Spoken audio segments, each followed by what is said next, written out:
Hey guys, I know, this is pretty stupid. It's a video about the beam sword. Why, you may ask? I don't really know myself, I just figured this might be such an out-of-the-way topic that it might catch some people's attention. Who knows? If you didn't know, the beam sword was like the worst item in the game, and I might only be slightly exaggerating. You beam sword experts out there are gonna have to confirm that statement. But regardless, this weapon was clunky, slow, and actually has one of the worst projectiles in the game. Not to mention that it's crazy hard to get at only a 0.67% drop rate from armored skeletons. Or I suppose I should say crazy hard to get for a weapon that's this bad. But with the new update, the beam sword has been granted some new life. Maybe. I know that the title of the video is How Good is the Beam Sword in Terraria 1.4.4, but when I reach deep inside of myself and pull out my real question, it's something more like, can the beam sword do anything in Terraria 1.4.4? Literally anything? Because that's the real test here when it comes to this weapon. Before any kind of experimentation, I'll just read off the changes for you guys so you can see what they actually did to the item. And I have to say that while many changes that the devs make to weapons make them feel less clunky and awkward to use, it feels like one of the changes made to the item actually make it weirder to utilize, which I find strange. If we look at the change log, the first change is that the projectile cooldown was reduced from 60 frames to 35 frames. The wording of this change is still a little strange to me, but I'm pretty sure that it just means that the projectile fires more often, almost 2 times as quickly. The weapon no longer uses the mana chirp system to indicate that the projectile is ready to fire, the mana chirp just being this visual effect accompanied with this little sound that would do exactly as said. The weapon is now auto swing, which, while the Feral Claws fix this issue regardless, it's like, really? A hard mode sword without auto swing? It just seems silly, especially pre 1.4 where the Feral Claws actually don't fix the issue. The beam sword no longer uses use turn, meaning that if you are currently swinging, changing your walking direction will not change the direction you are swinging the weapon, which, yeah, can be pretty annoying, but was a mechanic that was somewhat made up for by the next one that they changed, which is that the item no longer forces you to turn to face the direction the projectile is being fired in while swinging.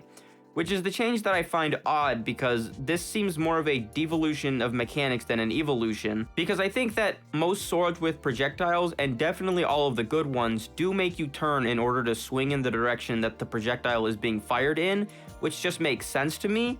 I mean, you do want to be swinging at whatever you're attacking, don't you? In practice, this feels and looks extremely awkward, and honestly makes the melee aspect of the weapon seem even worse to me than in the previous iteration of the game, because there's now no practical way to actually change the direction you're swinging your sword at all. You have to stop swinging the weapon and manually change the direction you're facing in order to change what direction you're swinging the sword. It honestly feels like a troll from Relogic in some aspects. Like, I don't know who took a look at the beam sword and let these changes go through without wanting to projectile vomit all over their screen from how fucking shitty the sword is to use. I guess the weapon is just so bad that not even the devs could fix it. So that's what it is. What we're left with for real buffs is basically that the weapon is now auto swing on its own and that the projectile is slightly better, which in reality is the only real thing that matters with a weapon like this, because if you don't have a huge hitbox like the swords that got all the special treatment in this update do, then the melee capabilities, at least in boss fights, don't really matter. So again, my own question, does the beam sword actually have any applications with the new changes it received?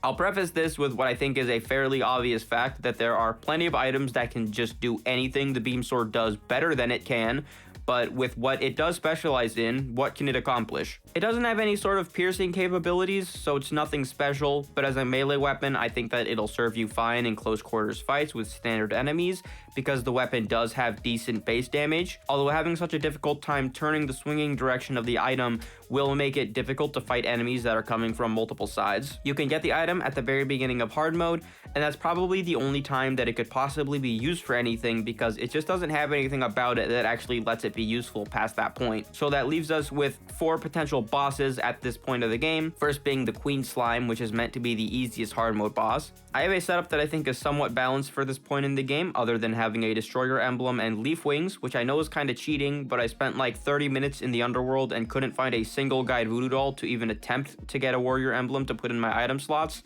and Leaf Wings are more in line with the better pre-boss wings than Fishon Wings, and I was too lazy to find anything else, so that's what I went with. I have a fairly standard arena for Queen Slime, and even pulled out some extra stops here with honey and a sharpening station, because God knows that the beam sword needs all the help that it can get. So how does it do? Even on Master Mode, I didn't expect that it would actually be that difficult because the Queen Slime is rather easy after all. That being said, it still took me 3 tries, and this fight ends up being a huge pain in the ass because the Beam Sword is terrible at taking out the extra slimes that the boss spawns, and you need to be able to do that for a smooth fight because of how many projectiles end up coming your way. But you can do it, though I feel like half the reason I was able to get it in only 3 tries is because the titanium armor set bonus really helps with dealing bursts of damage and keeping enemies away from you. So this might be a tad more difficult if you have adamantite in your world. Regardless, this is never a weapon I would recommend for this fight. The 3 mechanical bosses are going to be our final tests for the Beam Sword, and let me tell you, this isn't a good idea. I figured the twins were the best shot that the Beam Sword had, so I gave it a couple of tries, and I literally just couldn't kill them. It's possible if the night was longer, but this weapon just doesn't do enough damage.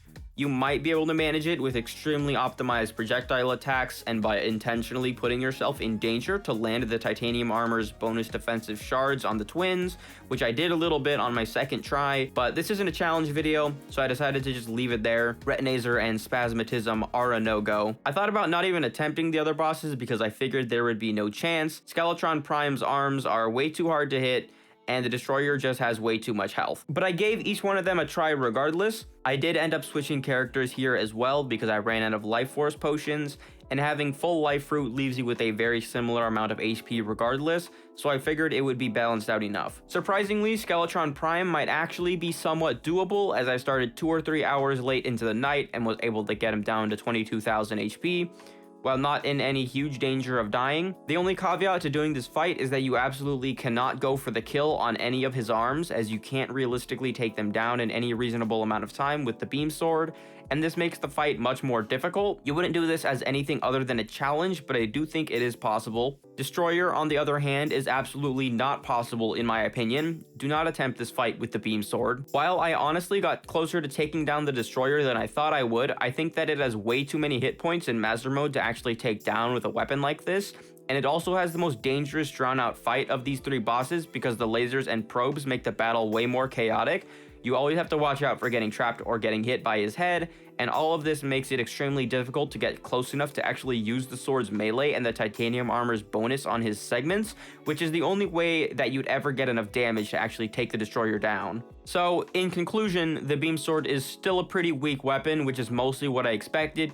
You can use it to potentially take down a few bosses in early hard mode if you really want to, but it doesn't really have a good use case for anything. However, it is decently stronger in most situations than it was in previous iterations of the game, simply because the projectile is the only saving grace that the weapon has, and that aspect was given a nice buff, making some things much more doable, like the first 3 fights that I attempted, which I think would have been next to impossible before the buff, and have actually been made doable or very close to it.